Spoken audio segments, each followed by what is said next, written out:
as I don't see anything else. The problem is, the other thing I did wrong was, okay, no, then maybe that's working sideways.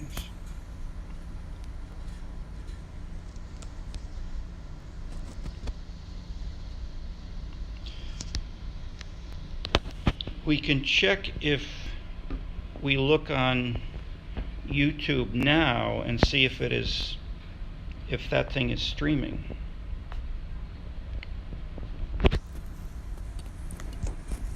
If we had 8 people, I wouldn't waste everybody's time, but let's try this once. And I don't have a proper set of notes from any of the 3 assistants who did this on how to do it myself. That's the problem. But that's... Well, there is on the YouTube help website, there's a how to do it on mobile set of instructions. Okay, well, we can see if it sort of matches what we did. Let's just look together. It's running now, So it says create a live stream. No, back up. We have that one. It says start streaming. So stream now, I think. But you have to enable live stream before you can start streaming. So unless you have it set up already to live stream. I think it's set up. Okay, so then stream now. It's quick and you start sending here. Can I just send this link? No, I can't see anything on there. It's recording. So it can't record and use the desktop app. No, it does one thing at a time only. So just press stream now and see what it does, and see if it's.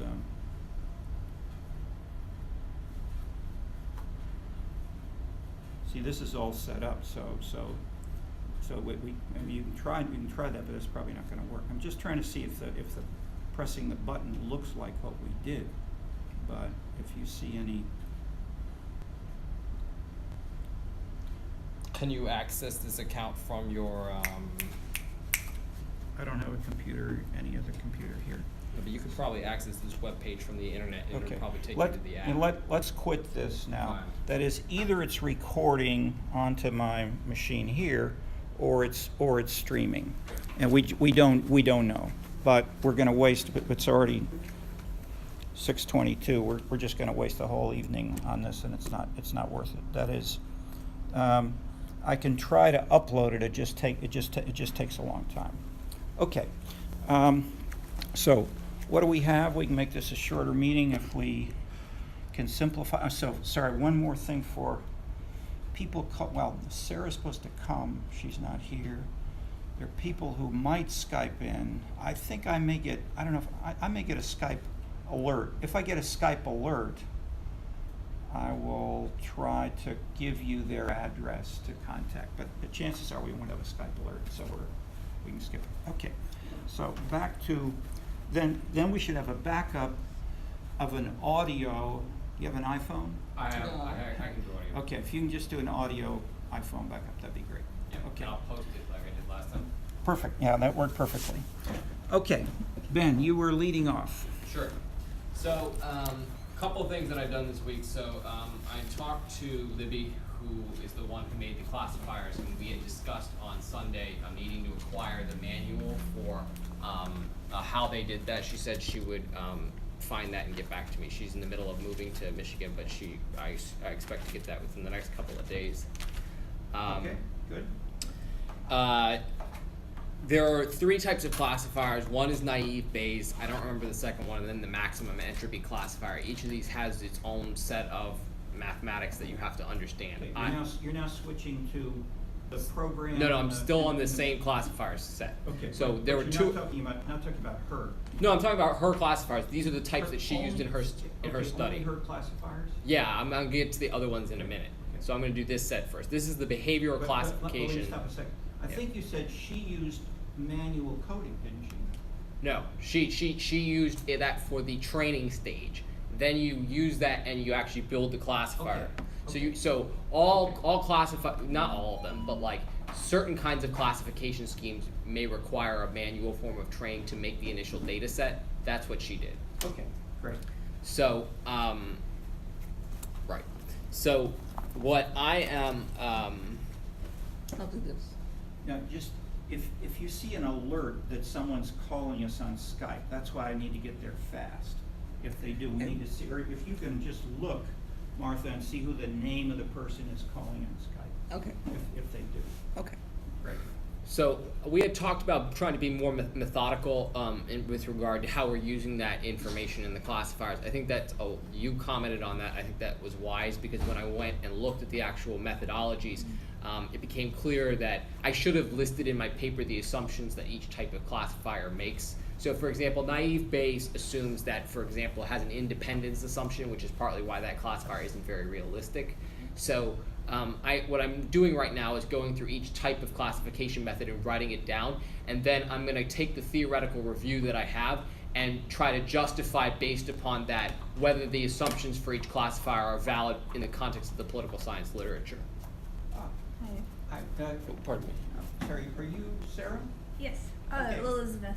Elizabeth, Okay. Sarah Elizabeth. Okay, welcome. Hi. I'm Terry Clark. Hi, Miss. So sorry, my last meeting ran late. Not at all. We're getting Hello.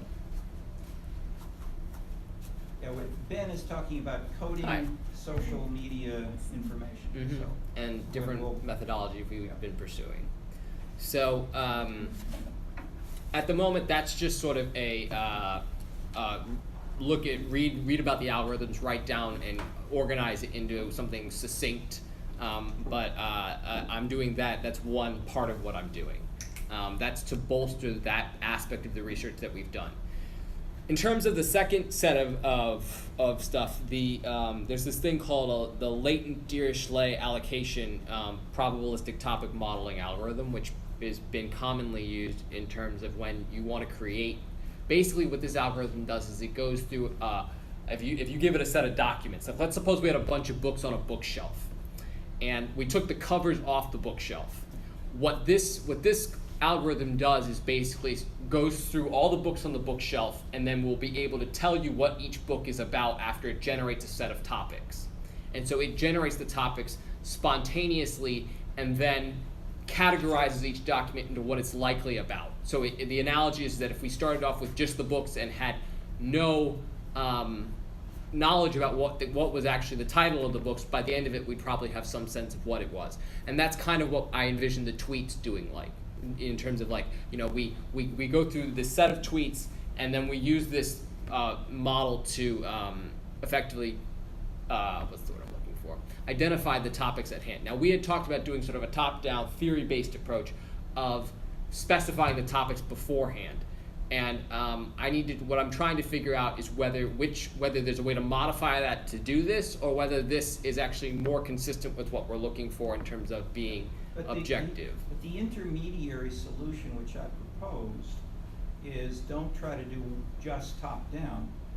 Input as raw data the page from a Gary Becker or a theorist that says here is the concept of say conservatism or radical liberalism or progressivism, and those concepts and definitions, or types of mayors or types of city Right. council service activities.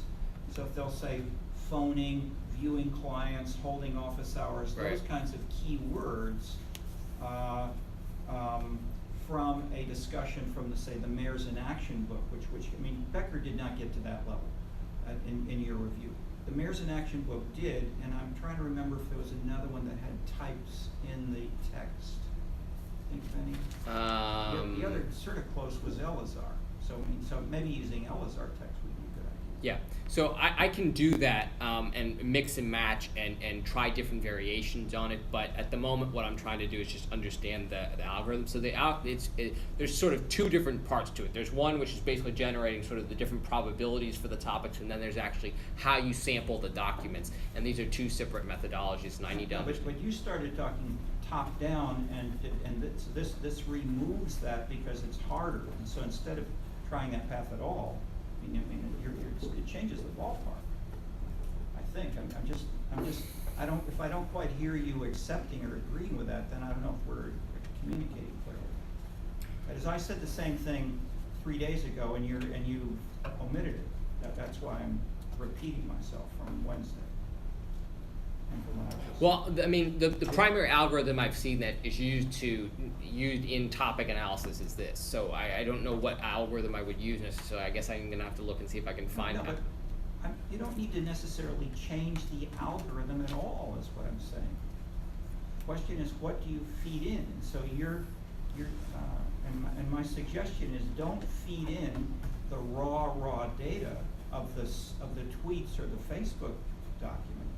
Feed in the theory Yeah. Okay. Feed it into what? into however your program reads the raw data.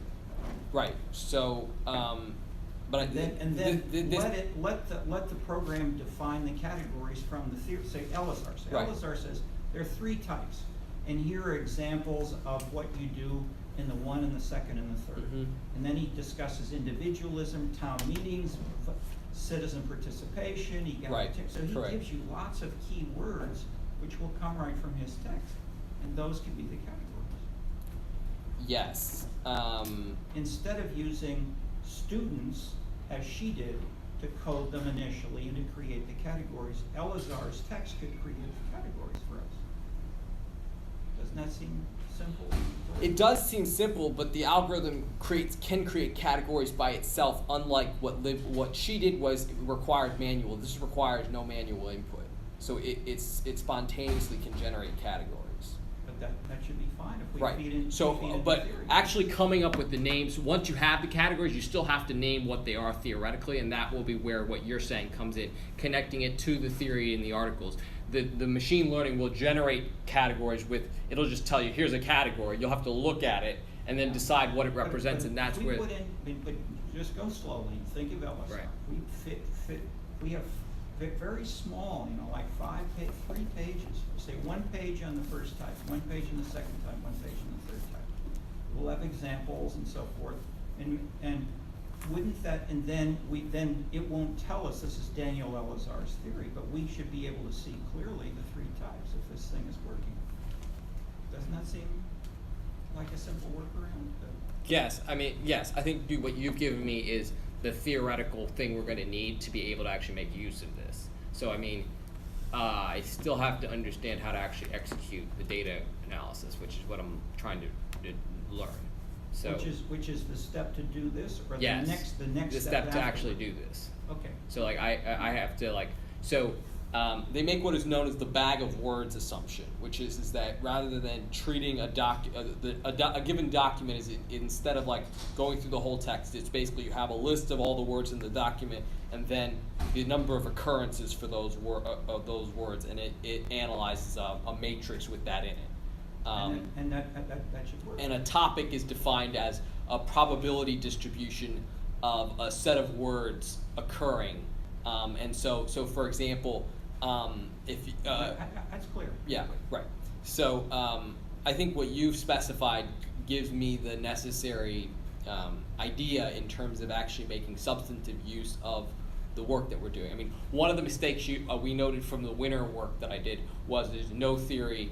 That means you can't do anything. You're not making a contribution. So by linking the theory in this manner, we're going to have a much more robust. Here's another test. Could we feed in a paper from your consultant who's going to Michigan, from her results, which had the 3 types, 4 types, which you presented in the winter?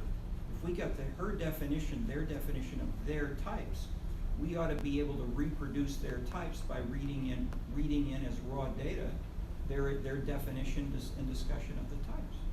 Shouldn't we? I mean, for instance, one example was providing service, that some city council members provide services to their constituencies. You had 3 or 4 examples like that, and that ought to. I mean, why might that not work in an analogous way? That is, we could treat her discussion of those types as another theory, separate and distinct from Elazar, which would give us another set of coding criteria. But in a sense, I'm suggesting these as sort of guinea pigs to try it out on, and they ought to be very. That is, these are the beauty of these is we're not talking 100,000, tweets. We're only talking 2, 3, 4 pages of text. Right. Very simple. Yeah, I think I can test all of this. I just have to get the initial trial going, and that took a little bit longer than I thought, given the complexity of the algorithm. But I've been studying it, and I also, one thing I'm trying to do better this time around when I'm doing this kind of work is to make sure that I'm very clear about the statistical assumptions that I'm making and their relevance to the work in terms of being justified. And remind us of the program you're using. I'm using R. This is R, so this is not the coding program which most people are using. You mean Stata? No, not Stata. Python? Python, yeah. No, the package I found for this, latent Dirichlet allocation. What's your rationale? I mean, just question. Why use R rather than Python? Efficiency of the package. Just somebody's already made the package that will do the algorithm for me, and the one I found was in R.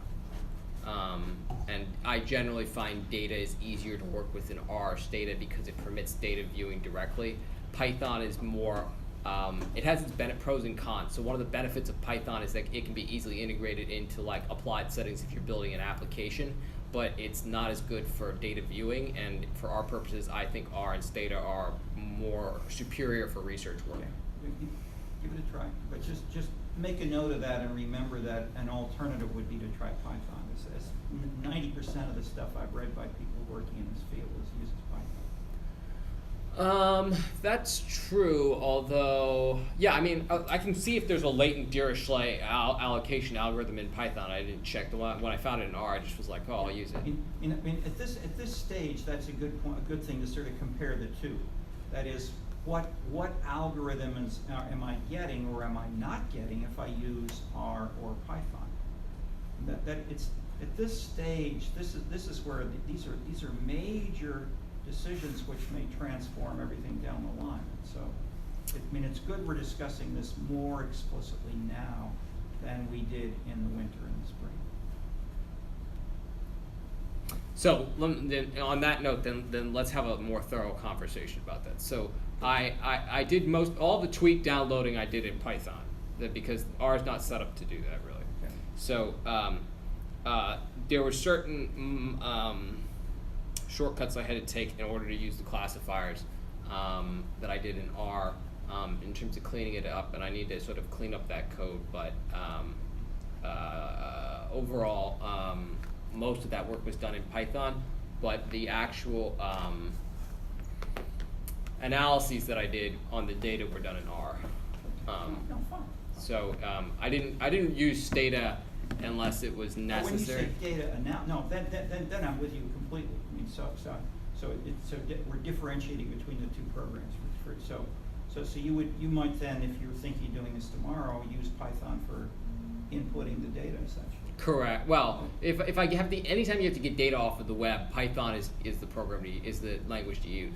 But for R, it goes back to what packages are available, and I find in general that it's easier to sort through data and identify patterns with R simply because people are using it more for research purposes, whereas Python's more generally oriented towards a whole bunch of different things. No, fine. When analysis, I'm completely with you. Yeah. And it also hasn't really been an issue because once the data is,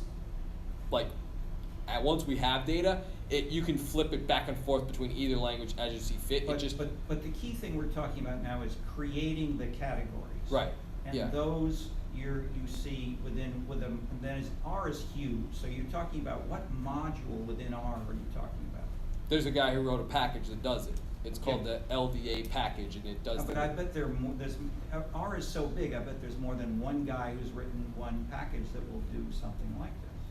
Sure, but I mean, the algorithm is, I think, pretty standard. So, it's not as if, there's I mean, I can try it with different ones. But you said there are multiple algorithms. It's not as if there's one.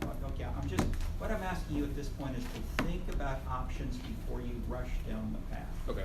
So. And lay out what you yourself have thought through and done, and sort of ask yourself, are there other algorithms within R or within Python?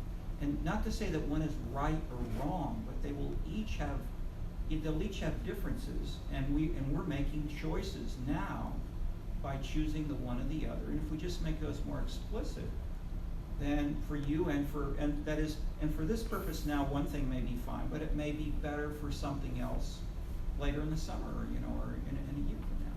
So Correct. if you just paste into an MS Word file, here are the options in Python, here are the options in R, or within this section of R, and if we do this, we'll do that. And then if something doesn't work, we can try something else. That's all. Yeah. So I think it's probably wise. So I'm agreeing with everything you're saying. I'm just saying try to be more explicit, write it down, paste the stuff there so you can review it in 3 months, because what happened when I asked you to check back your emails a month or 2 months old? Yeah. You completely lost them. So if you don't write it down and send it to me, we lose all of our work. Yeah. Okay? Keep a log is the message for everybody. And put everything in one MS Word file to do what I tried out, what failed, and so forth. And I have a less good memory than you. I may have, I don't throw anything away. I save everything I can, but I can't remember anything. So that's why it's on those little hard drives. So we can search for the keywords, Ben Picker, coding, and so forth, and it'll come up. Okay. But most of all, we'll just look for the Ben Picker log rather than for 450,000, little emails. Okay. Sorry. So the probabilistic topic modeling. I'm saying that not really for you, but for Elizabeth. We're getting started. Okay. So apologies for the interruption. No, it's fine. So I think once I've set this, I have aggregated the emails and the papers and consolidated them into a summary. But I want to include this aspect of it because I think my winter research didn't do it. This is all new. This is all. Yeah, no. I just meant, but specifying the behavioral classifiers and the mechanisms I should have done in the winter, and I didn't do that. So trying to bring that up to speed. You didn't do this. You didn't do this yourself in the winter at all. You just took the classifications from what's her name? Right, but the actual methodologies for the machine learning. I mean, they made the classifications, but the actual tools use mathematics, and I didn't specify whether the assumptions of the math were justified for our research. So try to be more specific about how these tools, we use them, and whether the mathematical assumptions are justified. It's just like when you're doing, linear regression, and you do the diagnostics. If you don't do the diagnostics, the model's meaningless. So I'm essentially doing machine learning diagnostics here, verifying that the assumptions that we make for the machine learning are valid for our purposes.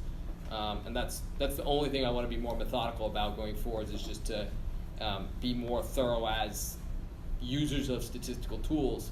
We need to make sure that it's done properly if we're going to produce a publishable work. Okay. Yeah, that's my main focus at the moment. And then once I have that done, I think we'll be in a much better position to consolidate the research.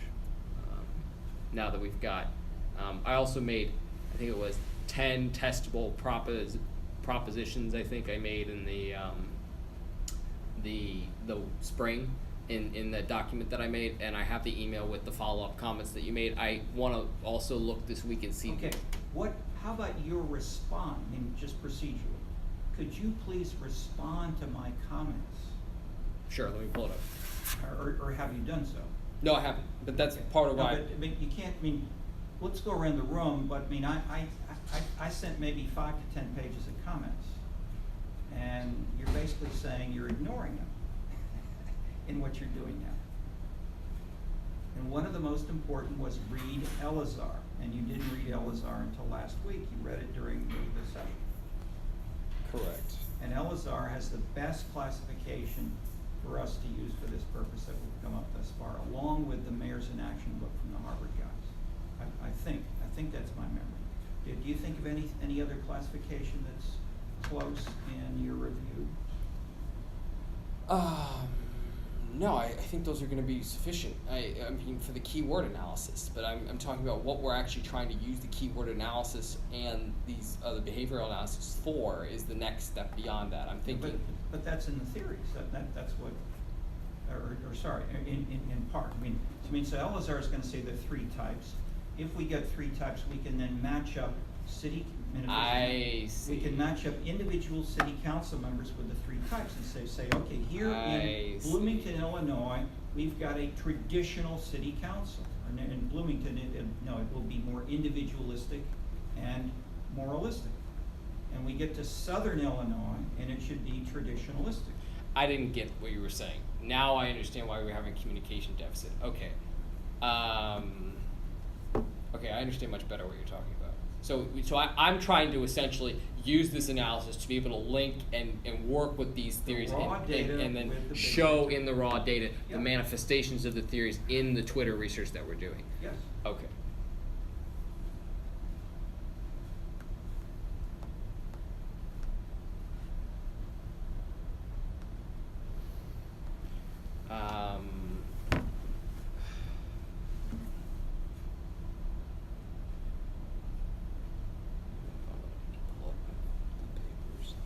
Question? Do you have a question? Oh, well, thanks for looking it up. I do have a question. So for the files that I need to copy, it's a bit too big. Is there any way you could Sorry, it says what? It's a bit too big. It's like over 400 gigabyte. Yeah.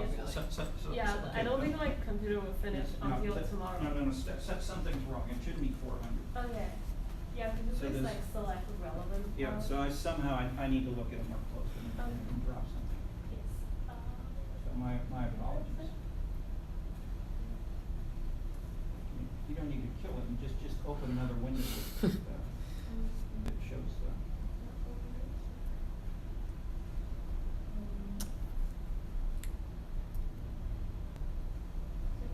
Yeah, it's like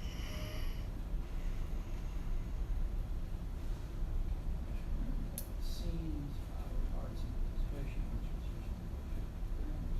I'm looking for something big that we don't want, such as, and I don't know what, okay, so let's, how do we scroll down? Just scroll down, we'll go through different categories. So, I mean, there were videos from,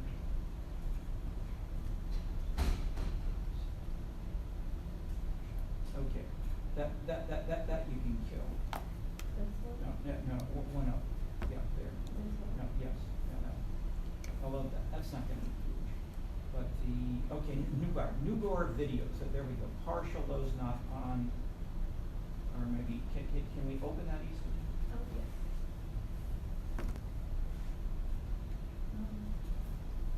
Yeah, see, this is huge. These are videos. Okay, so if you delete that's gonna that'll make a lot more space. See, somehow your finder does not distinguish subcategories that I thought I had here, so it's harder to see. Okay, so all of these I need, right? I'm looking for things simple, huge things to omit, and then it ought to be about 100. Let me select these and scan them. You can sort it by file size. Yeah, but don't do that yet, because we haven't chosen everything. Oh, yeah, So do we're that later.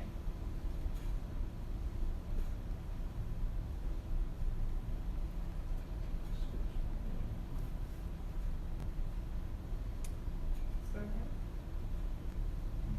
Let's try only those and see, can you see how much space is going on? These are individual files, so those are small.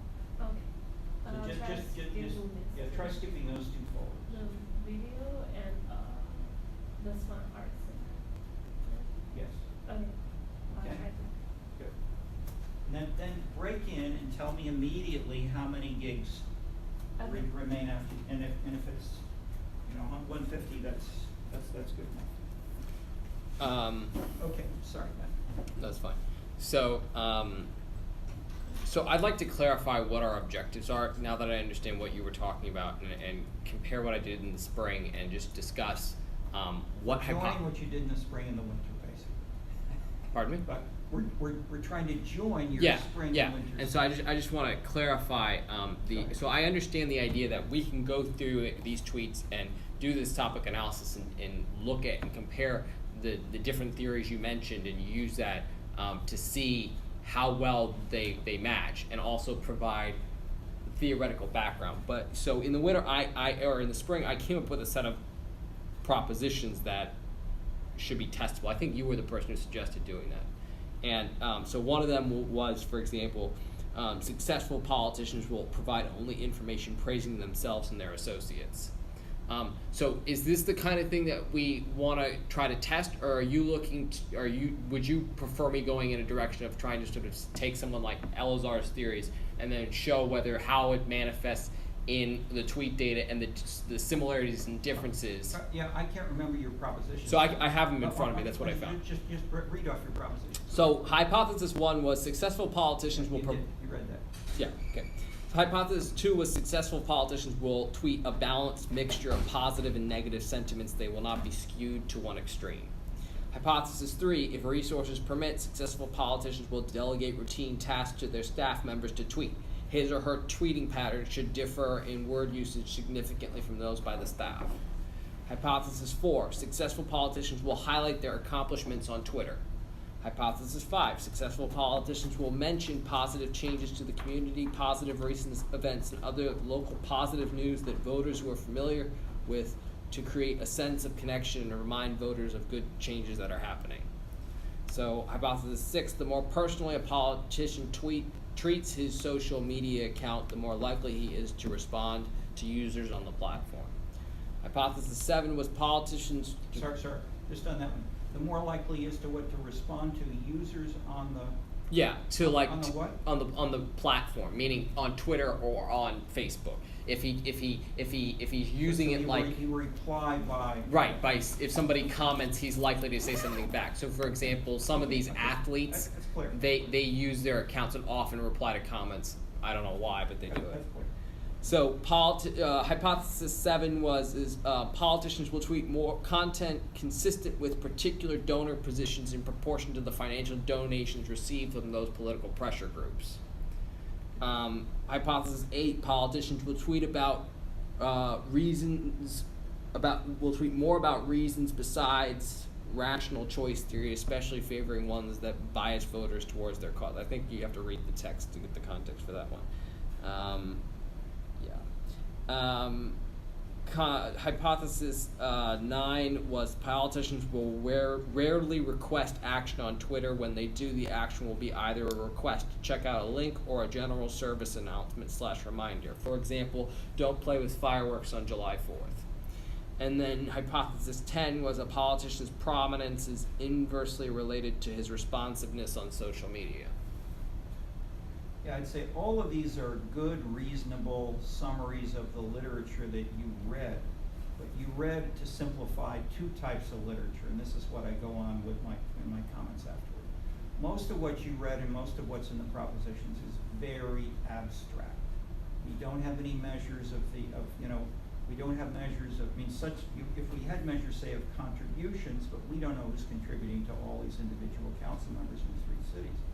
So what's lacking, and what I would say you could do with many of these, say half of them, could still be directly linked with something like Elazar or the Harvard types when they say, how does a successful politician respond to the voters? So rather than say that they respond, the question is how do they, and this big classification that is widely used from Banfield and Wilson, from Hofstadter, from Elazar, and so forth, is do they, when Martha asked the same question last time, and we talked about it for 45 minutes last time of how to apply this to Jane Jacobs versus Stararchitecture.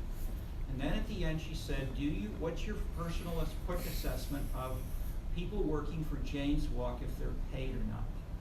That's a bottom line specific, which is the core of the classification that I'm talking about, and that all these other theorists are talking about.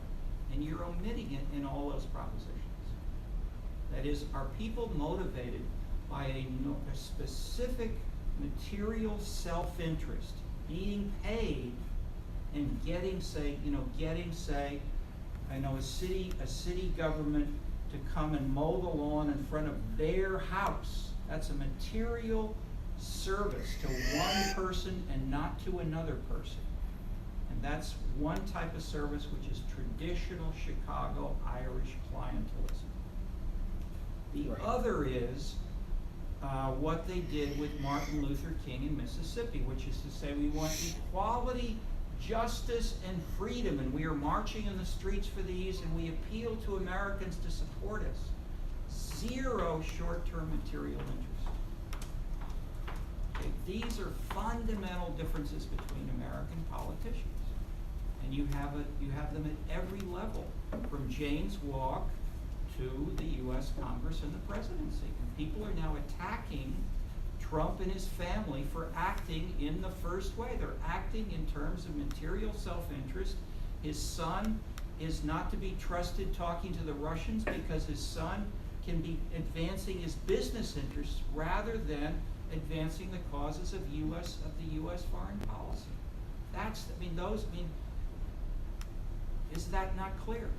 Yes. Okay, I've been saying this since January. I've been saying this in all my courses. You've been reading it in Elazar, or should be, okay, and in the other kinds of themes. So, and it's not specifically included in your propositions. So that's one of my main points I made in the 5 to 10 pages, which I commented on your spring stuff. Okay, so how do we solve it?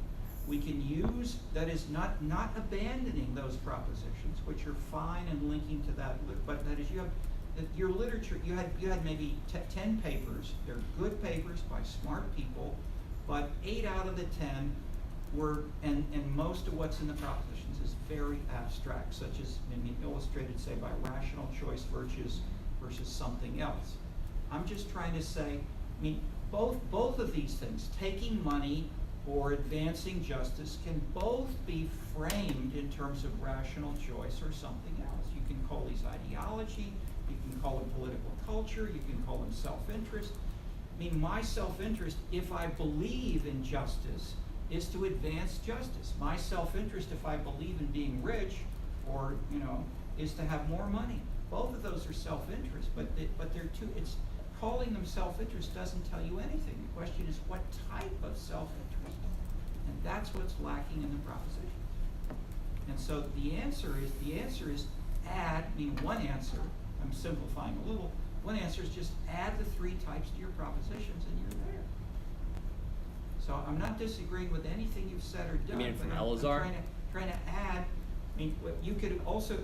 Banfield and Wilson. So I'm summarizing with Elazar, but there are 5 other people who said the same sort of thing, and many other people, such as Martha last week, maybe citing or without citing Elazar, said the same thing. That is, these are categories that everybody uses, such as especially the press that covers these debates. And they're not, but they're. I'll give you one other example. I've talked about this kind of thing in terms of not just this, but others.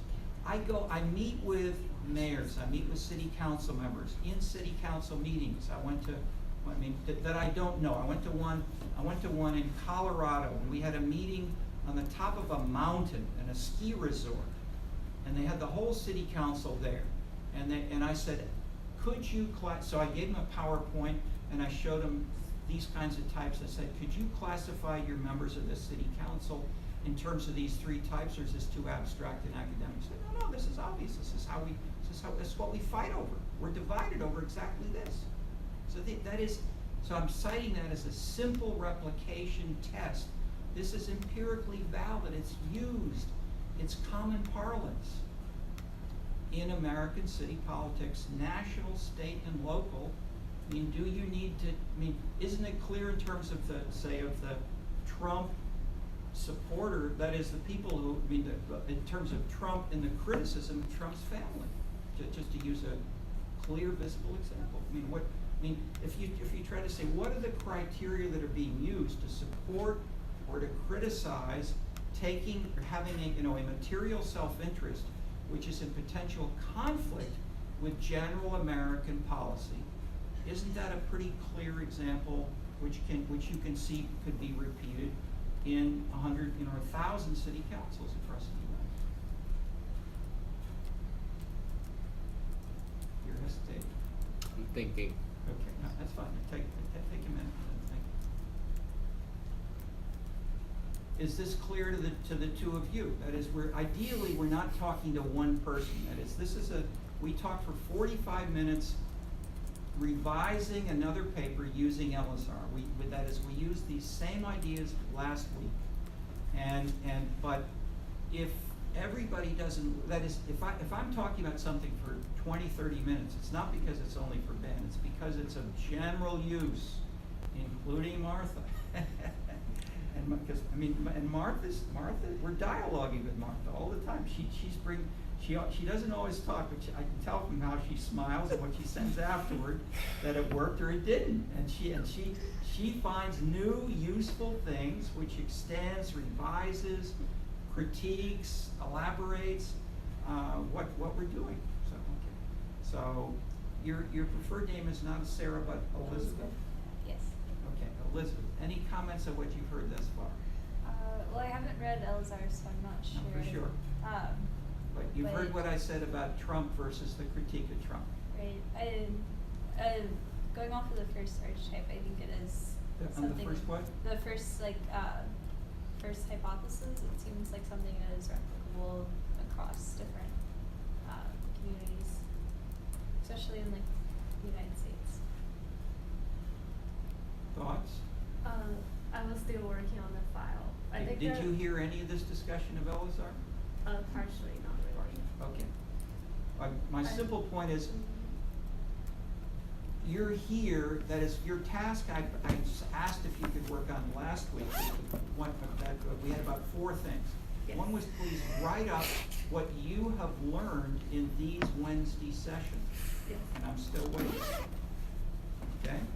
You should learn each week and write down for yourself what you learned or did not learn, or send questions if things are unclear. I will do that. I finished reading the paper and the log.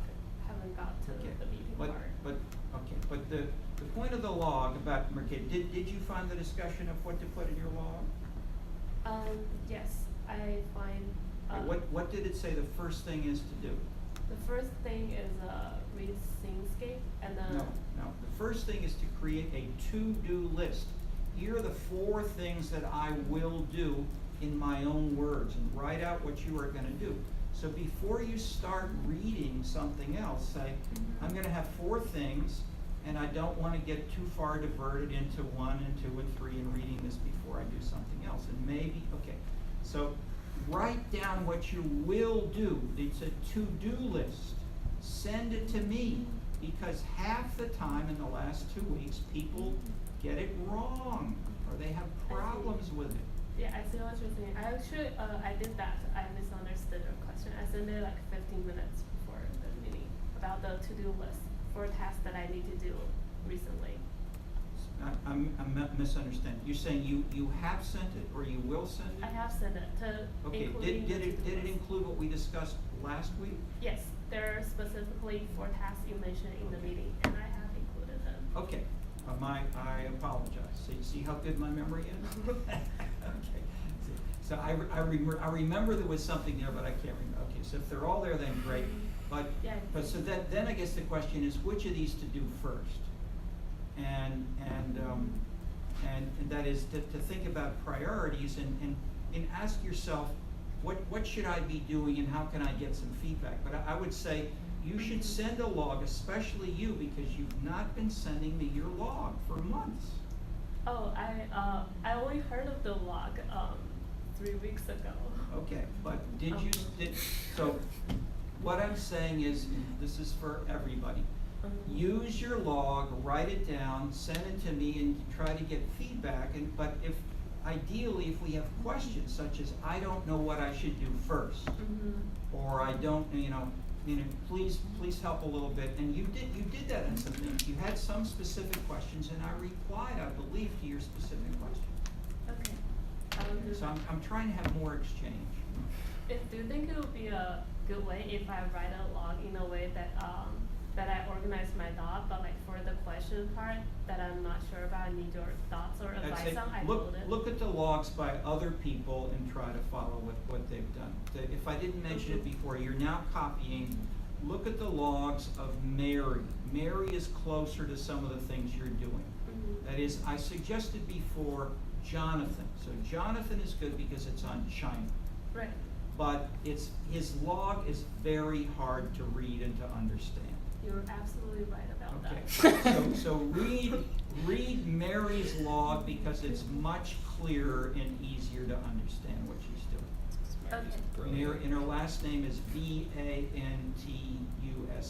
Yes, I do have her log, but Okay. I prioritize reading Jonathan's log. Take, 'cause it's okay, on I'd China. say stop, I mean, don't read it, as I said, I mean, I gave you long comments on, you know, on what to read and what not, okay.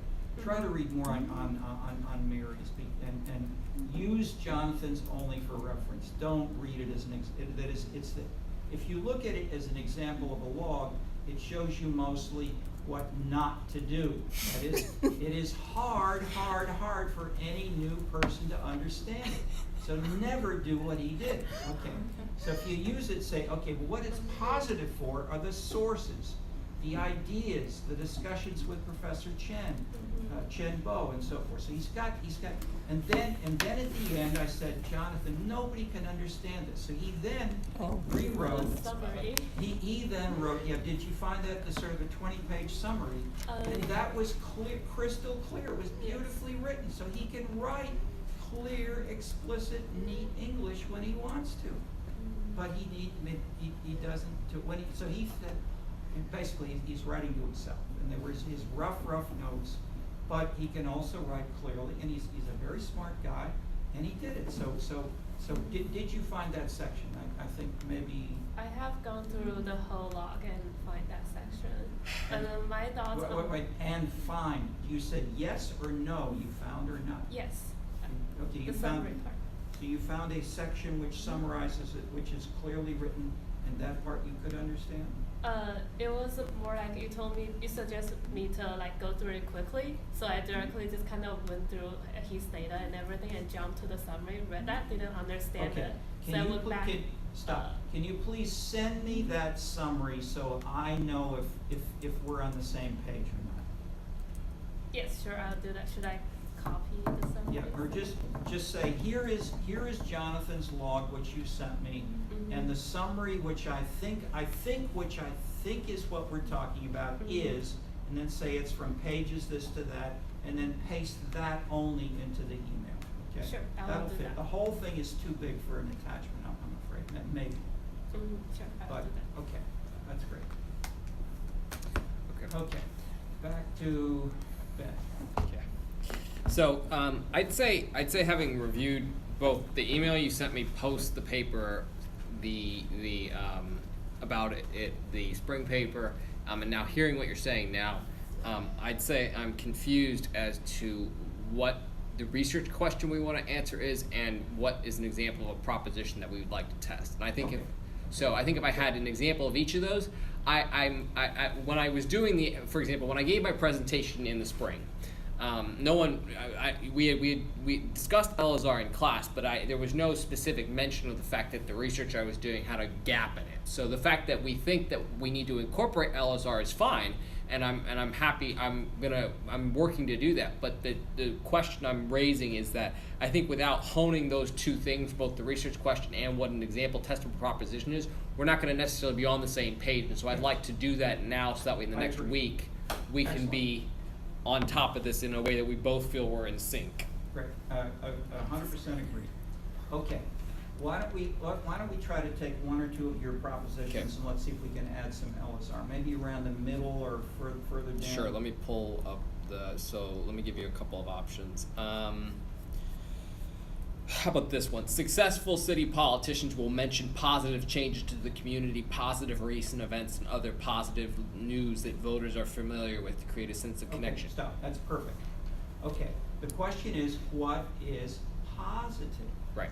Okay, so Elazar, or an Elazar type person, Banfield Muslim, would say, positive in a classic Irish Catholic clientelist neighborhood Right. means we're better, we're more, and so Mayor Daley, for instance, Mayor Daley won when he would come even to Hyde Park, he would talk as an Irish Catholic politician. So he would say, I'm here in Hyde Park, I'm happy to celebrate the success of our urban renewal program, because in this neighborhood, we tore down these buildings and we put in these, we facilitated the construction of this and this new building on such and such a street.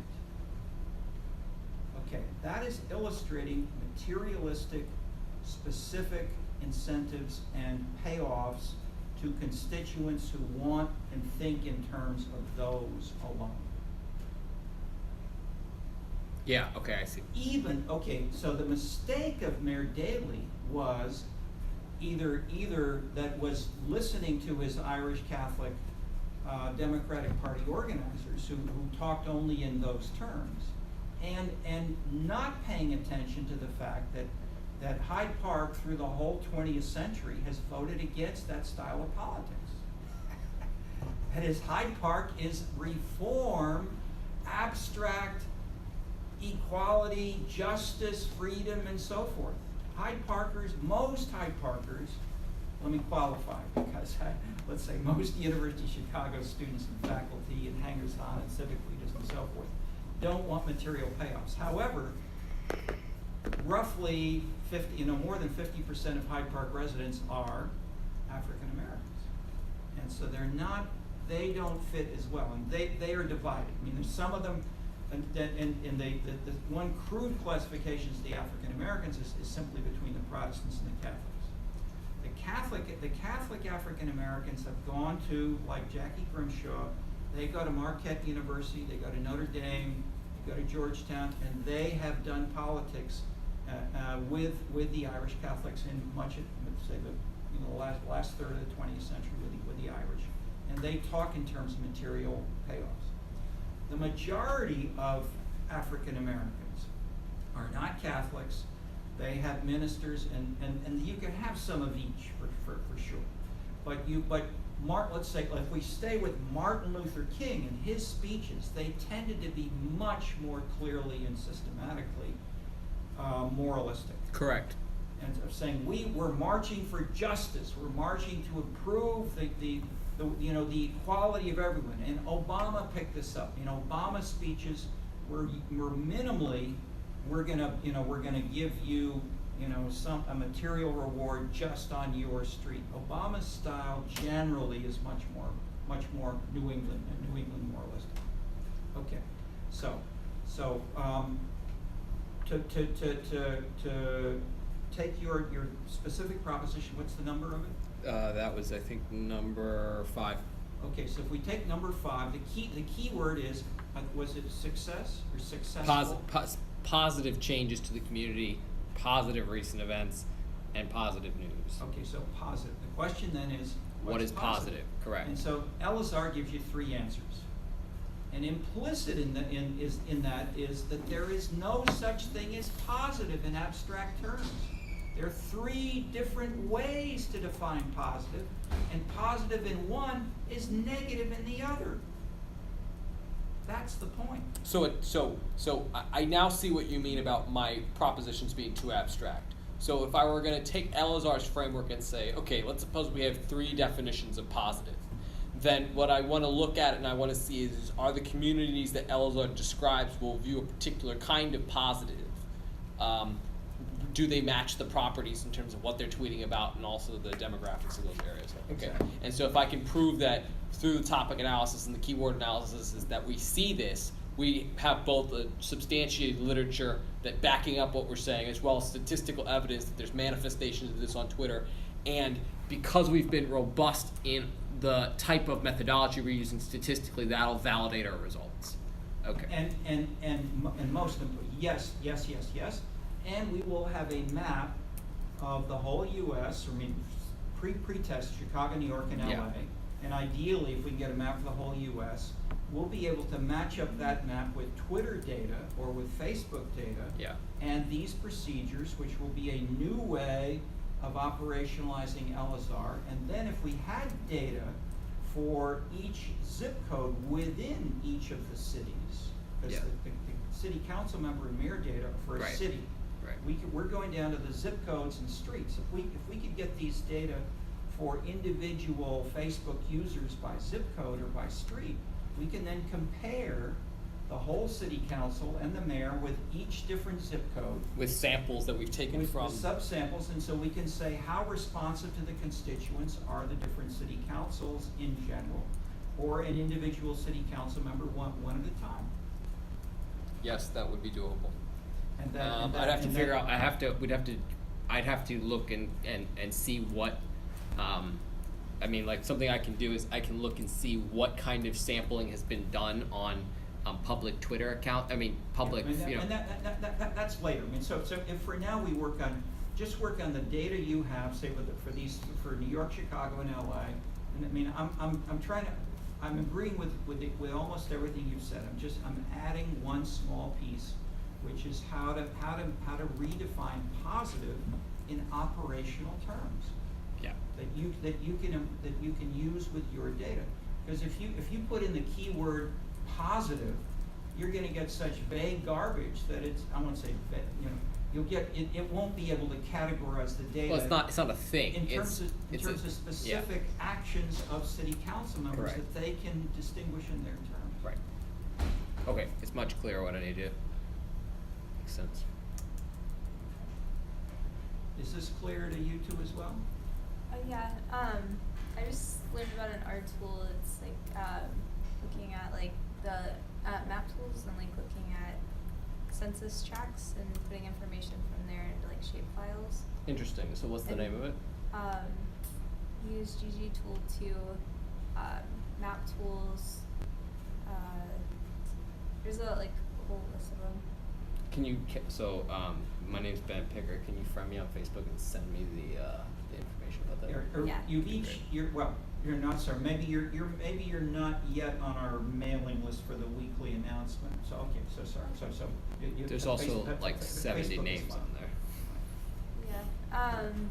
Okay. And then on the Mayor Daley stuff, it doesn't seem like it would fit if that's Mayor Daley Senior, because he ran. Doesn't see it would fit what with with Elazar? the Elazar, from what I've gathered, because he's like his public face is not necessarily the way he's running, because he ran the city because he had the.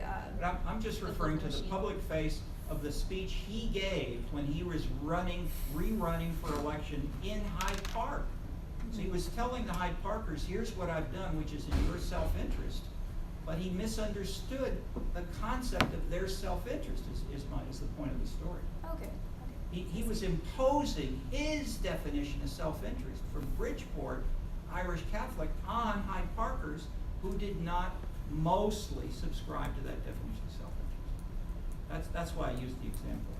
Okay. To show in a sense how positive is not so clear, even to his brilliant, and he was a brilliant politician.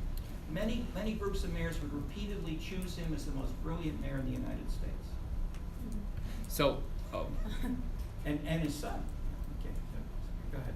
So a separate question I have is that if we're shooting for something that ultimately is publishable, what is our target market? Because I'm just trying to think about how I do the research and A social science, let's say an urban or a social science journal like the Urban Affairs Review would be great, or a political science journal and one which is continued by which has a focus also on state and local government, is continued by Elazar. People is called Publius, Publius. Subtitle is The Journal of Federalism. Okay. Those are two journals, but there are a number of others. Okay. But, and then a third kind of approach would be, say, things that are more social media, public policy oriented, but that's broad. But and that is we're doing all of these, but that is, we're not writing for USA Today or the Sun Times. No, I mean that's why I want to make sure where we're targeting it that we're meeting the standards, and I know our standards are very high. I just also like to look at. But the examples I'm giving you are lower than the APSR. Correct. Or say an economics journal where they would expect 50% math equations. So if we have a few equations, fine, but they're not essential. Yeah, I'm just. Yeah. And I'd say, for the majority of political scientists, they're comfortable if they're in an appendix, if they're there at all. You know, if you think you want to play with them, fine. And see, you're an economics major. If you want to use more equations, fine. That is, my father was an economist, trained here in the days before they used equations, but he then talked to me with tears in his eyes, practically. You know, study all the math you can, because you can't communicate with your peers. You know, because now since Samuelson, everybody's writing equations. Yeah. So it's not that one is right or one is wrong. You can do both if you're comfortable with the math. Great. And you are, so that's fine if you want. Super.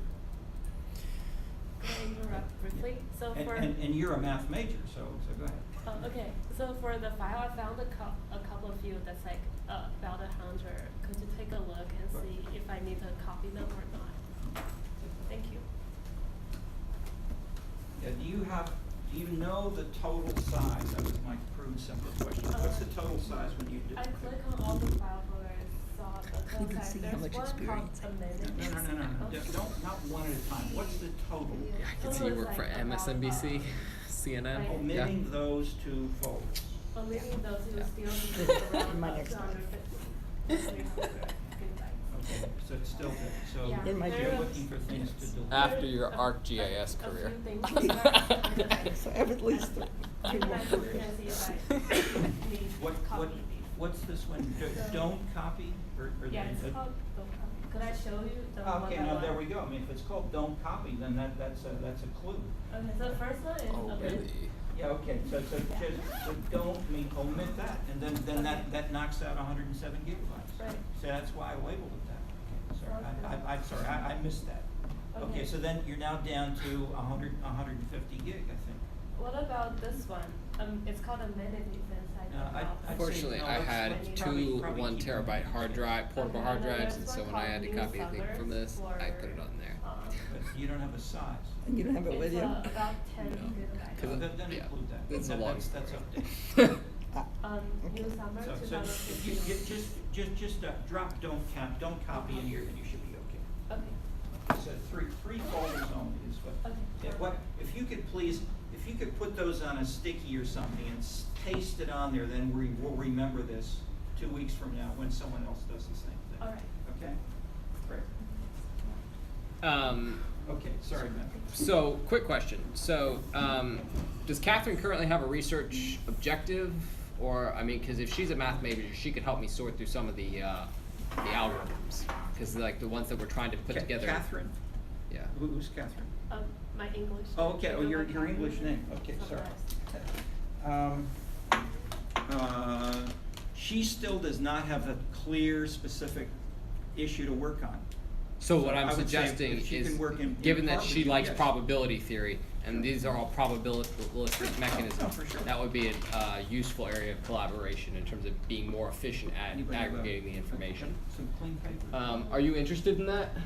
Yes, definitely. But one thing is that, so currently I have the math RU until in the middle of August. That's so that fine. during this time I won't be able to like Yeah. spend a lot of time the work. Understood. But then I believe like now I don't wait, thank you. Great. Yeah, now I don't have a clear goal of like the specific type of project, but I think in the long run I'd really like to work on studying China. And I'd like to start on that when I get a bit more warmed up into the Interesting. China's work. That would be a fascinating application. I mean, I don't, the main issue that I've had is that I don't speak Chinese, so I can't apply it there, but like the tools can be used for those purposes. Yeah, So- if it comes to that. Right, I'd so be we could happy do to a collaboration on a project like that, and that would be a great application, because I think that there's so much potential, just given the advances that are happening there. That would be a really nice extension of the work. Sounds good. Great, I'll okay. need to So, ask some when more you about have time to discuss that and all your Right. research is done, just let me know, and going a we bit can more do- into yeah. August. I will check in with you on that. Great. Super. All right, I think I understand what I need to do now much better. So I thank you for the clarifying all that, and I think I will phone you Sunday with more results, based upon the work I do between now and then. But I think we're much clearer on how from top to bottom, how it all needs to link up, and now that we've got that clarified, I think we'll see it come together much faster. Okay. Great. Good. Martha, do you have things to talk about? Well, I've started revising the Oxford paper, the paper that will be published in the Oxford Handbook. I am grappling with how to get my hands on books that I need, and I'm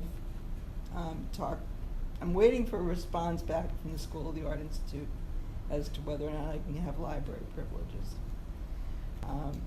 But it's going to be difficult in the short term. Just could you maybe give us 2 minutes worth of what the revisions are?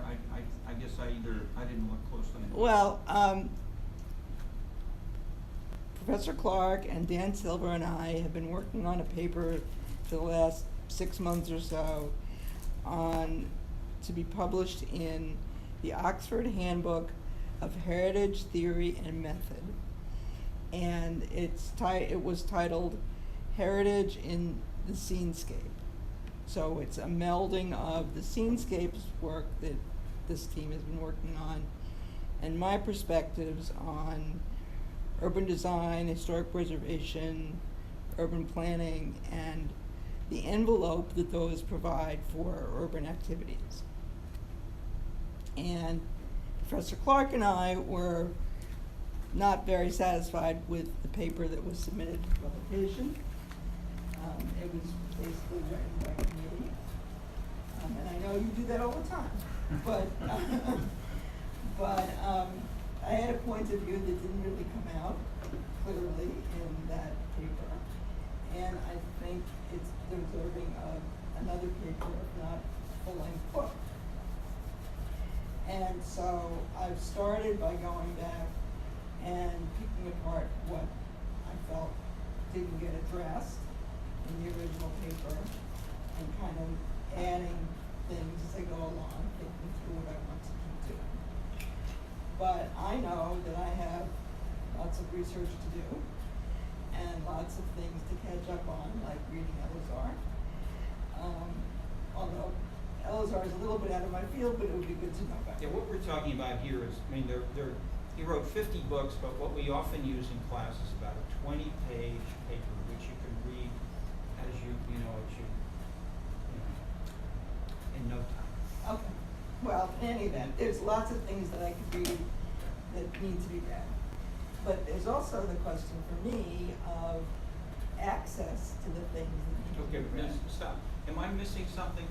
Has the editors of the Oxford Journal, the Oxford book, told us you must revise something No. or not? No. Okay, No. so this is really your concerns. No. Okay, so Right. that's what I missed. Right. Okay, no, fine. No, then Okay. fine. All Well, then right. anything that helps you and that you want to talk about or think about in this way, is game, because you're smart.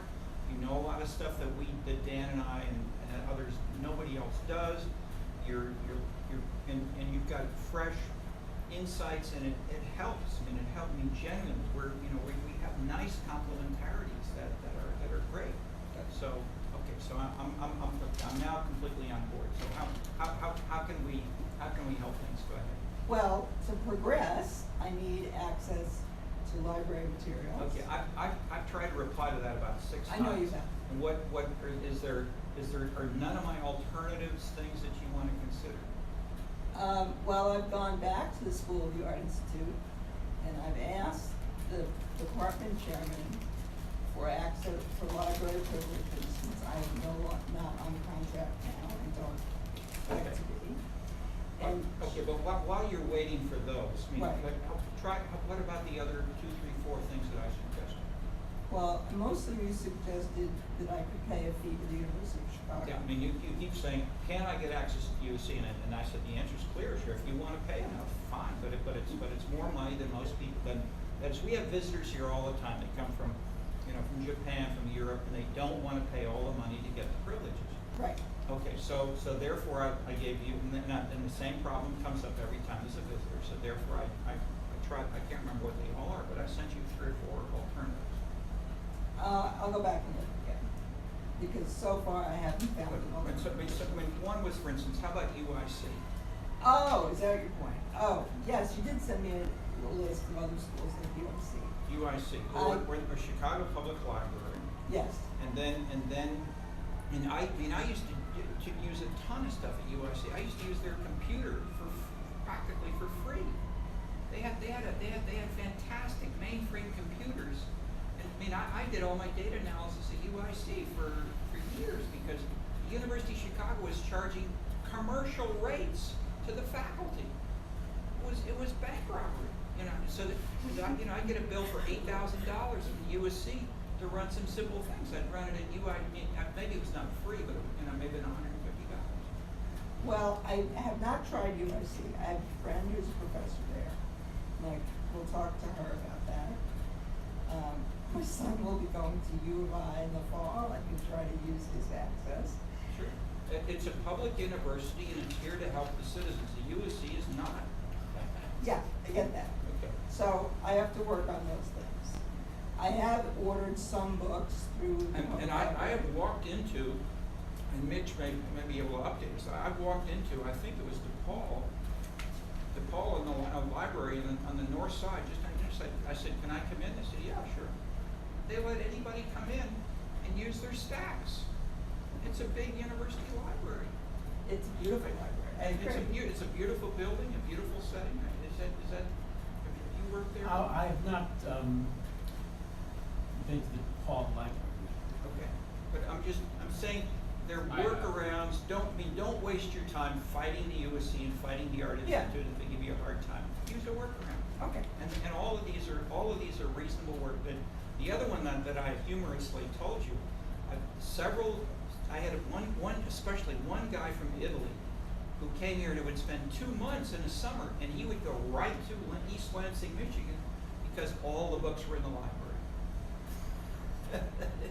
The students at Michigan State don't take any books out of the library because they're partying or they're doing other stuff. Oh, you So had you mentioned that to me. So you could find all the books right there in the library. So he'd stop in Chicago for a day or two and say hello, we'd have dinner, and you go right to work. And because in Italy, and he's an Italian, he's a professor at the university, and the problems you describe are 10 times worse in most countries of the world.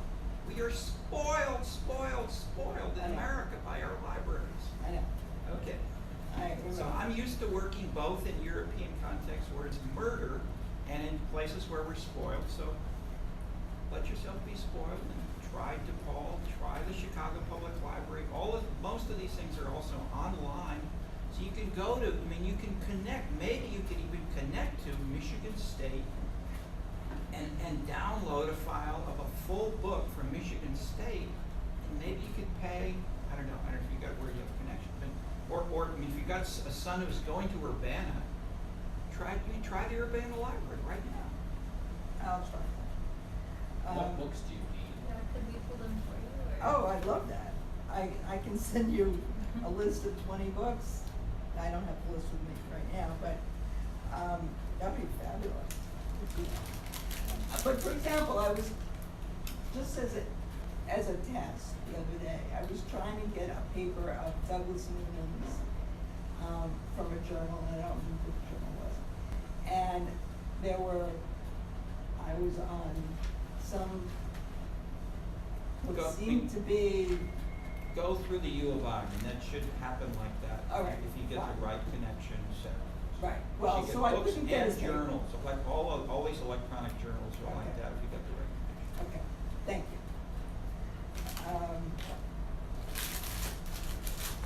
So that's what I've been working on, and then someday I will get back to working on improving my Yeah, that thing. But is there my graphic skills. But do you have a specific sort of heritage example or question that we might even think about that would be of interest to you, and if it overlaps? I mean, for instance, one thing we talked about was cafes. Right. And that's something that you really sparked and improved our thinking. And you came up with a New York Times story which showed, I mean, in my thinking was dead wrong. I talked about the spread of cafes from the Latin countries and so forth, and you showed that the cafes in France had dropped by roughly half in the last 10 years. Right. So they're dying. There's a crisis of the cafes in France. I mean, that seems to me, that's very specific. You and I share sort of a French historical interest. Right. And it's very tangible. It's pretty okay. And it's spreading in the north of Europe, and it's spreading like wildfire. Cafes are spreading all over the U.S. Right. And so that seems, it's something that everybody sort of knows, but I think, we could write a great paper on that. I'd love to. Okay, how about working on that? Okay. You got it. Okay. But to answer your previous question, I realized I have all the data that Brad had gotten last year on the National Register data. Now I have it We in. can combine those. Yes. That is, do you have more cafes in places with more national sites, and that's a variable at which he said is using. Yes. That is, historic sites crowned and authorized by the national government. It's also done by the state and by the city, I think. Okay, so we've got the data for the national. All right. I had forgotten that Brad had downloaded into Excel 90,000 data sets. Now, they don't have the kind of textual detail that I wanted, but, it's something we could map out if I can never figure out how to learn GIS or GIS. No, stop. Don't try. Don't waste your time trying to Okay. learn. That is, I spent 2 summers on it. It is hard. All right. And you, GIS. yes, okay. I'm just- It's making easy sure for we're you. talking- I was just making It's sure what hard we're for talking most. about. That is, it's a 3/4 sequence at this university before you can get really going. That's true. The guy I talked to about it, and I asked him, I said, well, I have all these coding skills, can I just jump into the class without knowing it? And he said, you could, but I don't advise it. And the fact that he was even letting me consider it made me realize, okay, this is much harder than I realized, because I did each exercise for a full quarter for each class for the ArcGIS course, and I saw how hard it is.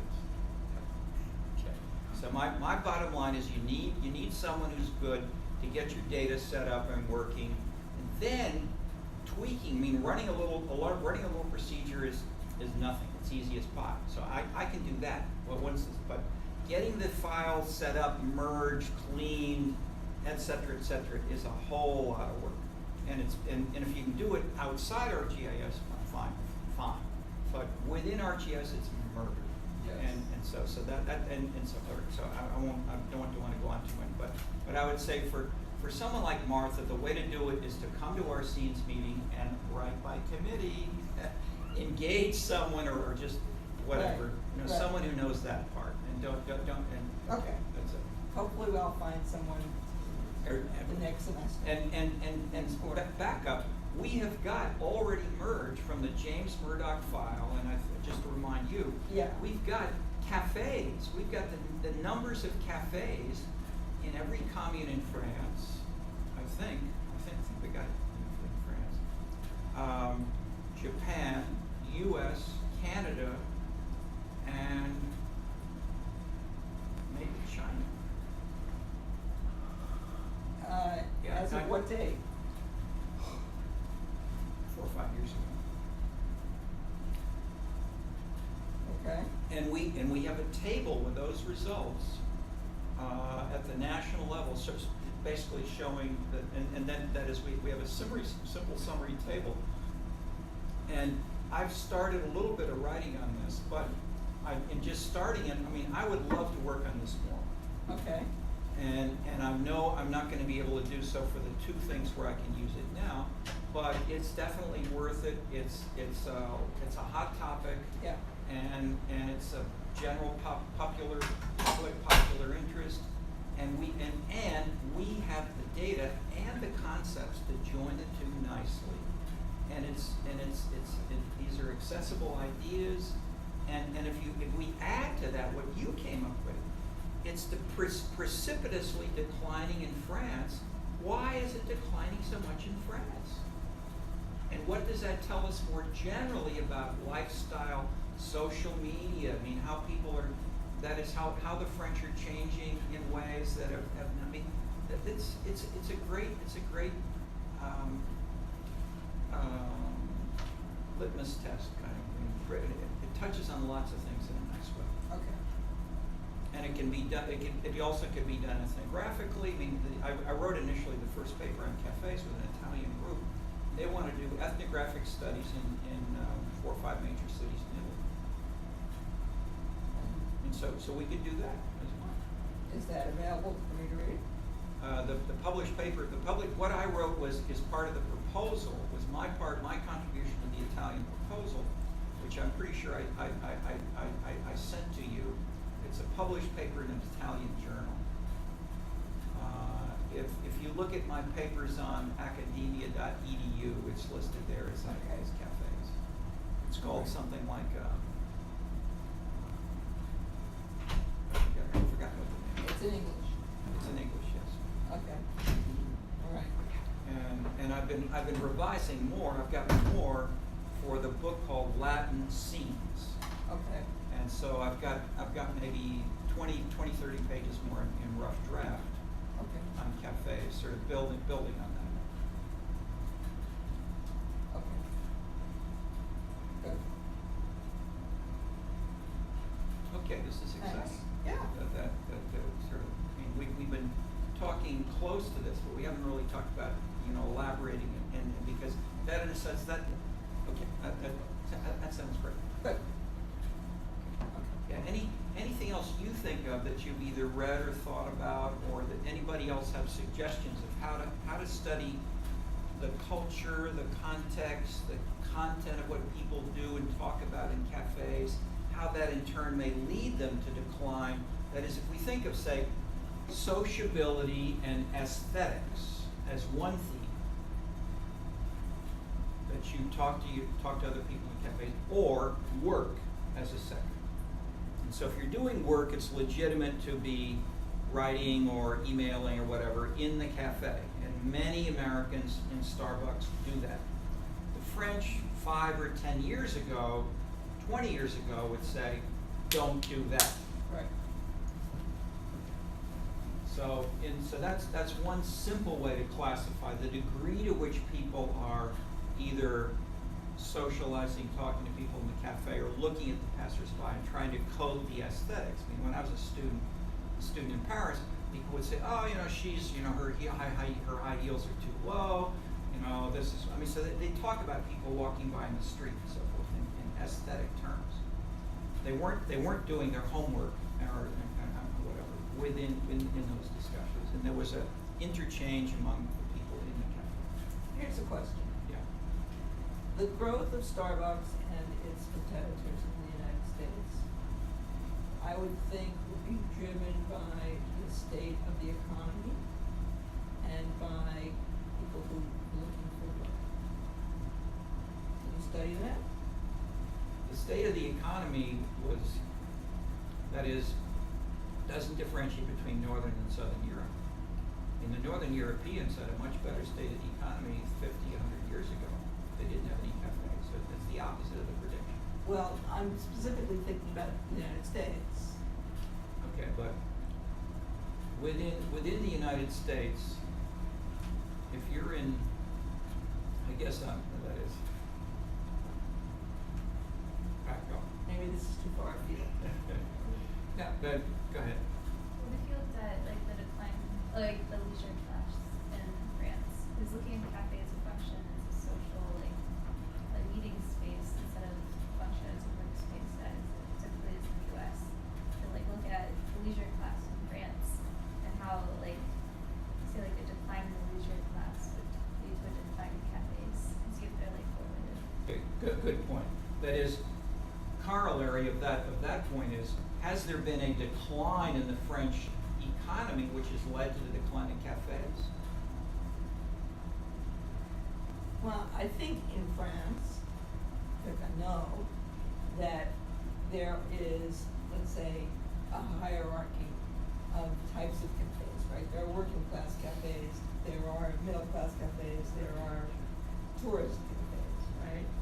And so each of those would be affected by different demographic factors. Yes.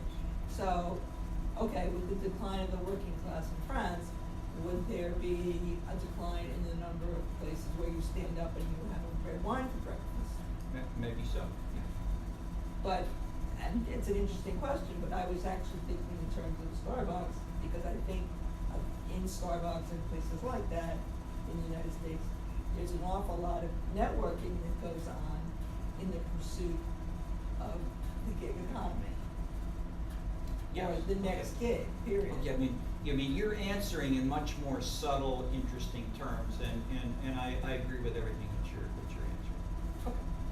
Okay. I guess, but I disagree with the general statement that if we have, higher income or lower income, that's gonna, that's at the Yeah, level that of. wasn't what I meant. I mean, that's at the level of sort of Ben's satisfaction. Right. It's too vague in general. Right, okay. But if we get to subtypes and subtypes of cafes and subtypes of activities, then, yeah. We'll continue.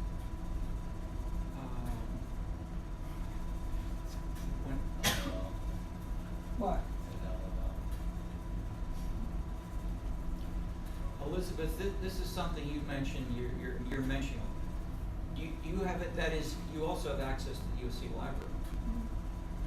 You want to do a little quick lit review and see what you could come up with on cafes in the next week or so and send it to the Senate?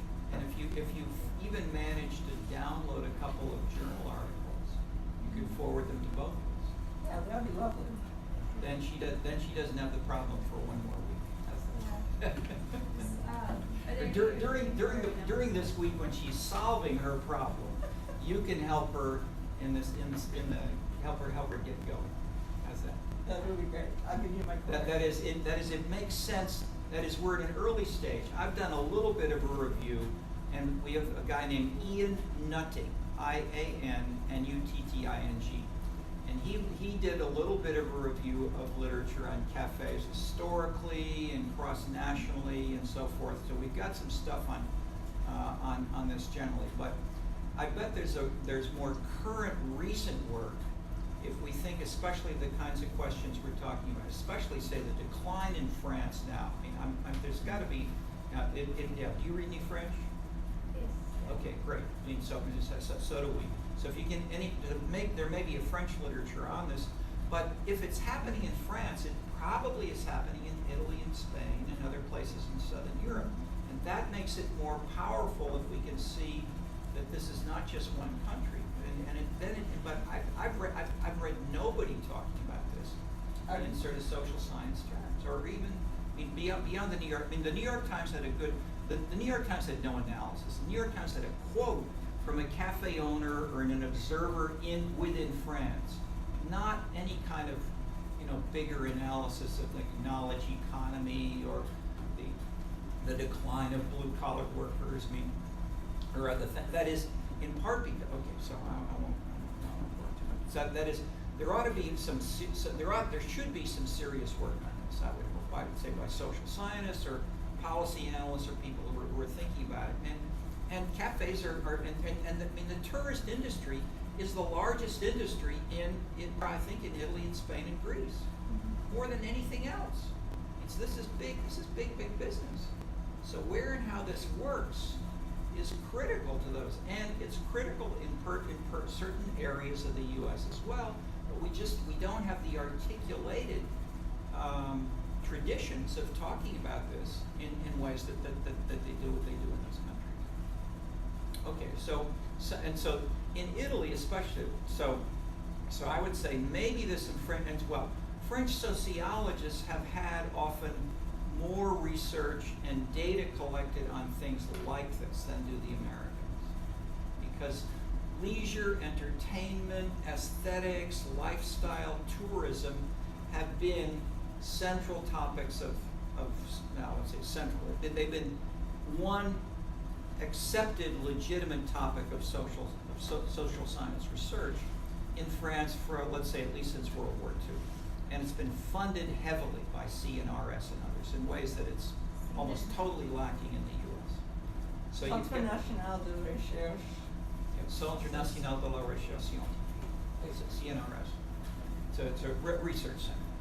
And similarly, I mean, I went to a conference in Greece. It was organized by the tourism section of the International Sociological Association, and it was basically funded by the Greek tourism people. And they have massive amounts of money. They collect tons of data, but they don't have any theory.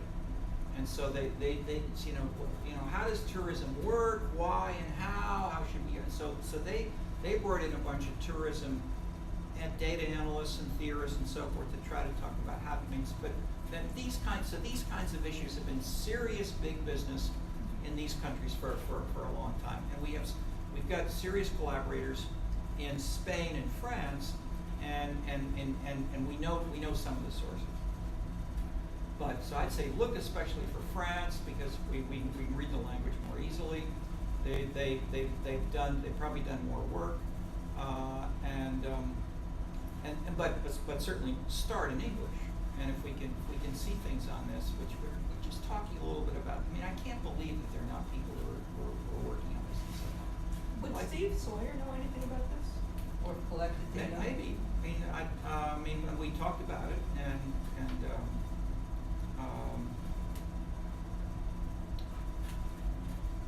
he's month of August. He usually doesn't answer any email. Yeah. He's very French in that sense. Rest of the year, it's also iffy, but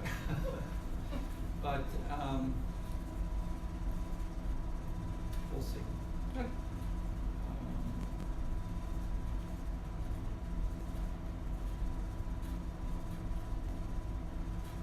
We could go back to the 4 sets of people, and the editor of the journal where I published this was the collaborator for the research project. She's a professor of sociology in a university near where I have a little house in Italy, and so we could potentially link with them in some ways. Maybe. So I mean, I only dealt with her. I don't know what else that they might have. But if we write and say we want to do some work on cafes, and we want to think about this or that, they could be potential. That is, they may well have read some literature that you and I don't know. Right. Even if no more than that. Right. And that is, they would. I think of them instead of Steve Sawyer. Because they're working on cafes. At least they wrote a grant proposal on cafes. Okay. Steve wants bigger things. I mean, he wants. As an historian, he's trying to be more of a he wants to be more of a social, scientific, abstract historian. That's okay. That's his sort of. I can think of admittedly kind of a roundabout data source, but and it may or may not actually give something useful, which is about 20 years or more ago, an American sociologist. Can we pass those walnuts around in case anybody else? Wrote a book called The Great Twin Place. Yeah. Which versus coffee houses and everything. Right. Good point. I don't remember whether or not it touches at all on European third places. My suggestion simply is to, if you can get your hands on the book, see if any of the references touch Good on idea. Excellent. the European third place. Thank you. Good idea. So that is our lit review ideally may come up with stuff like this. And there's another book. I don't think it's the same author. It's Hannigan, Hannigan. He's professor of sociology in Dan Silver's department, University of Toronto, and he has maybe another book I'm not sure if I'm confusing the two. But he has a book that has sort of entertainment, lifestyle, cafes, arcades, and how those evolved in the U.S. and the world, but especially in the U.S. and Canada. It's loose and sloppy, but sorry. Go ahead. What is the book you're saying? The Great Good Place is titled. Great, good place. I don't remember the name of the author. I don't either. And it may be Hannigan, or it may be No, it's somebody not. else. Somebody else. I just come across it in the last 3 days. I Yep. have a couple of questions concerning Jonathan's log and how that's going to, like, related to that, how I'm going to think about starting a work in China. Could I ask for your clarification? Okay, so one thing that I was, so I read through all of his log, and then I don't know the exact context of how he started on the work on China, but from my understanding, he started with like a lot of existing data that includes a lot of variables. And then somehow he narrows it down to data that's only about cultural center, library, and museums. And then after that, he asked a lot of really interesting questions about it and did some regression analysis from the data. And then after that, he did like a summary about his analysis, which is quite interesting. And then you wrote explanations about suggesting more variables and then looking for better data. So after that, Jonathan, he looked for better data, and I believe he in some way found the better data. So he ran the exact same regression analysis again and came up with pretty similar results after that. So that was the second regression for the data. And then I believe what happens after that, it was kind of fuzzy to me, but you told him to repeat what people have already done with the data in Korea and did the exact same thing with China. And somehow he did that, but I didn't see a summary, so I don't know what that part was about. And then eventually, Do you have there on your, or is it easy? Is it easy to see the 20-page summary? But I can try to see if it's there or not. That is, you're implying it's pasted in his log, but if it's separate. yes, it's in his log, but I'm not sure the exact page. I jotted it down somewhere. I can look it up later. Okay. Yeah, so like the last part, the third time I believe was you told him to like add more controls, and he was able to do that and get better results. So the main thing I'm confused. No, but we still need lots more controls. That is, Okay. the Chinese data are very weak compared to other countries. So what he has run is a very simple model. Right. So in most of Scenescapes and others, we have 10 or 15 control variables like poverty, crime, income, education, and then we have the scene's dimensions, density, and so forth. And he has almost none of that. Right, that's also So- one concern that I was having too. The one concern I was noticing of the regression is wrong. Like, I don't know the exact regression, but from my understanding, it's a relatively simple one. Yeah. And I saw all the And so- data he got, it's from like Ministry of Culture or like Chinese National Ministry of Data and Statistics. Like he has this better data, which is like, if we have the ability to do better modeling and to do better transformation, we will be able to get a lot better data and say a lot more interesting results, right? Instead of just saying like, I correlate with like No, that's expenditure clear. with that. We've been trying to do this for 20 years. So tell me a solution and we will follow it. But we've had a lot of smart people try to solve the problem, and we've been looking for better Chinese data, and it's very, very hard. But so what do you suggest? So I'm not sure like how to, I guess like for taking the kind of research to like, I guess like work on China, to have better research from you, what you said, we need to have like high quality research. And this data thing, I don't know whether the direction I'll be working at is like, I should do, like with the data, I should try to focus more on the modeling and transformation part, or is it like, the point is Okay. I need to find I'd say better data. right now where we are, well, that is, I mean, you're a second-year college student. That is, and you're mostly majoring in math. I mean, you could spend, and we've spent 20 years, and you see how much time Jonathan has spent. Ian Right. Nutting, who you've seen, Ian worked on these same issues for more than 6 months. Mhm. And he came up with almost nothing. And Ian is very good at using, and he found new creative ways to access Chinese libraries. He got the university library in here. I mean, Ian did a very good job. I mean, better than many of us had done for 5 years, I would say. He did. I mean, if we're going to do better than that, that is, we're going to have you and I will have a hard time doing better than Ian. Mhm. So a solution is to try to find a completely different approach. Mhm. One quite different approach is there's a new guy coming here. He's a PhD student. You did a MAPS MA, partly working with me, and he's now coming here into the PhD program in sociology. We'll start in the fall. Mhm. He's busy this summer. He has a full-time job in Shanghai. His MA is on local government in China and what the people did there. So he did regressions. He knows these kinds of data and the problems. Mhm. So one solution, if we're dealing with data like that, is to work with him and let him take the lead. But that would be excellent. Because that is, if you and I try to do this, we're just going to reinvent the wheel that Ian and other people have already done. So I would say, if we try to get a different, so you see what Jonathan has done. Right. We've got some data there, but we need to find a way to somehow do things where you will have a comparative, where you, as the economists say, you have a comparative advantage. That is, what can you do that's in your head that you can do well, that is not just, doing a bad version or a weak version of what Ian and other people have already done. I see.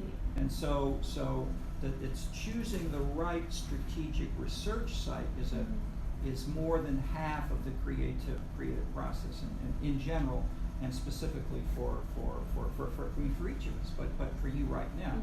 So your summary makes completely logical sense. We need better controls, better modeling, and so forth, but we can't find them. I see. That makes a lot of sense. So another concept. But on the plus side, we've got people like Professor Bo in Wuhan. He's got students who are out collecting data all this summer. There's something like, I've forgotten, 300 or 400 students who are working under him this summer collecting data in China. So they're collecting new data, but it's not done in a way that we can feed into the models which Jonathan used. I see. Okay, so we have the new guy coming into the PhD program. We've got other people such as the woman at Yale. So she's got Chinese data. That is, the other thing is to look for other teams or people who've got better Chinese data. Another is George Tully. He's a professor of economics here. He's on vacation for a month, but we're going to try to have a session with him and see what Chinese data, local data, does he have. So I'm working on better Chinese data, but it's slow and hard. I see. So second, we're looking for other approaches, and so I'm sort of running through briefly, either data or theory, or both. That is, and so just to briefly flag what some of those are, we've got 3 or 4 Chinese teams. So in Wuhan, I'm mentioning the sort of the field work, the rural-urban theme, and you saw, I think you read the summary did you see the summary of the Wuhan research? No. No, okay. So Professor Bo is the Wuhan team. He's the director of research of the Institute Center in Wuhan. Yes. So we have a summary of some of that. Second, there's a team there are two plus teams in Beijing. Wu Jun has published a book on scenes in China. I would say maybe look a little bit at his book if you want. It's in Chinese, so I can't read it very well. Okay. It's got a lot of theories, but he's smart. He was here for 2 years. He's interested in potentially doing more. He met with Dan Silver and many of our scenes people in Seoul about a month ago. And he got inspired. He wants to do more with some of his students. He's teaching in he's teaching in a university where they're training high-level civil servants for the Chinese government. In that university, he's a junior professor. There's a senior professor who came, and we have a collaborative agreement to work with them. the students working with the two of them are doing 5 case studies across China. So those are more case studies of individual cities or firms or something. So that's an option. The third is there's a woman who's coming in another month or so who will be here for a year. She's a professor in the same institution. Her work is on public policy, but she wants to do more cultural policy and cultural work, which is why in scenes. So she was they had a conference in Beijing in November. She got interested in scenes, so she's coming here as an outgrowth of the conference that was organized by these 3 earlier teams. I see. Okay, so the other, which I don't know if I've sent you this, but is the book by Di Vu. It's his PhD. Take a look at that as well. And that's the best published empirical study that of scenes ideas and data in China. Okay. And so, but he's okay. So I would say take a look at these and think about how we could maybe build on and extend the ideas that Jonathan was trying to do.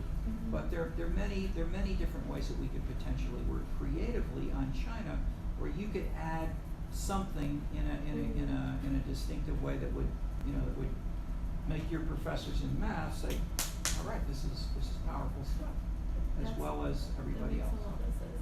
Okay. Then from what you said, it's important for me to, I guess, understand what this network of people are doing, and then see, I guess, learn from what they're doing, and then see how I can generate something or work towards something. Right. That would be the to-do recently. Yeah.